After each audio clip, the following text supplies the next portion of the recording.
Welcome back, guys, to another one of my ignorantly informative album reviews, where I will be taking a look at the second album released by Swans, the second album in their little emo phase they had in the 80s. My name is Terrorman, or as the locals call me, Terror Balls, Terrorist and Terrifying.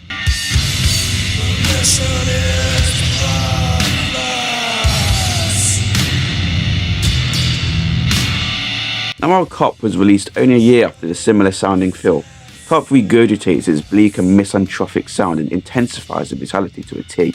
Cop's songs use attributes like less shouting in favour for gut-wrenchingly serious vocals, slower BPMs and more abrasive musical textures, calling for an even more terrifying atmosphere, dominating over filth in their regard.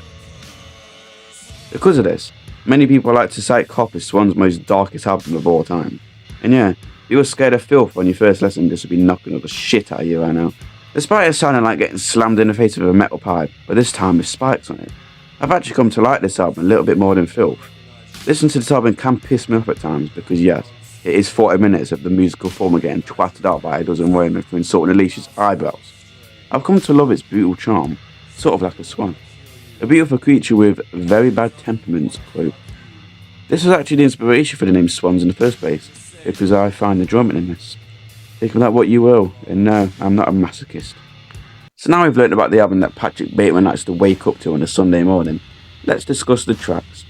Now, I had a gripe with Filth having songs that sound quite similar after a few listens, but I feel like on Cop, every song feels mushed together with no real personality that stands out, besides the screaming that Jiren does occasionally. The recognisable phrase is particularly uttered at 3/4 of the song this time. I'm not giving any more examples, maybe one actually. Nothing beats them like a cop. And yeah, I should say, you'll probably have the best experience listening to these two albums if you're really, really pissed off. I know, Somber and Taylor Swift ain't gonna help you calm down. If anything, that made me pissed. But when those Somber fans are pissed off because their 14th boyfriend this week broke up with him, I'd encourage them to take a quick listen to this album. Take your anger out, but then become a masochist. So yeah, that's basically what I have to say about Cop. It's an album that takes a previous sound you thought couldn't be bleaker and proves you wrong for making you look like an absolute twat for thinking that in the first place. My favourite track on here is unsurprisingly the title track, and my least favourite is Why Hide. I rate this album 6 Cops out of 10. But we're not done yet, motherfuckers!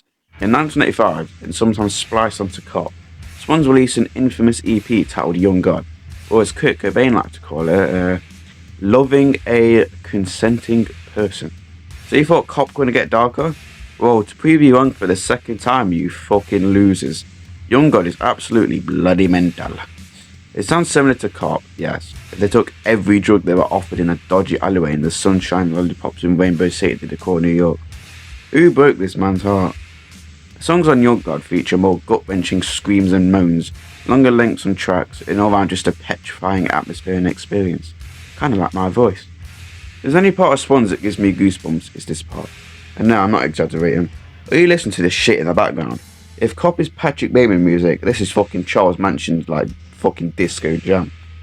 I'm not sure what I could say about Young God that won't just make me repeat myself about what I've already said about Cop, besides talking about how more disgusting it is. So yeah, I think I'll end it at that because I'm a shitty scriptwriter. I rate the Young God EP 5 gods out of 10.